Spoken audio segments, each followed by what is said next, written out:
இங்கே பார்க்குறீங்கள, இந்த மலை ட்ரெயினு மேட்டுப்பாளையத்துலேருந்து கிளம்பி குன்னூர் வழியாக ஊட்டி வரைக்கும் வந்தடையுது.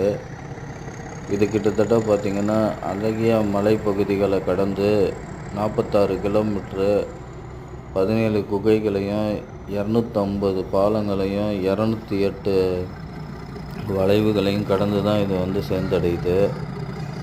இது அந்த ஊர் மக்களால் பொம்மை ரயில்னு செல்லமாக அழைக்கப்படுது. அதுக்கு காரணம் பார்த்திங்கன்னா 1 மணி நேரத்துக்கு 10 கிலோமீட்டர் தான் இதால் பயணிக்க முடியும். அப்படி பார்த்திங்கன்னா 46 கிலோமீட்டருக்கு 4.5 மணி நேரம் எடுத்துக்குது.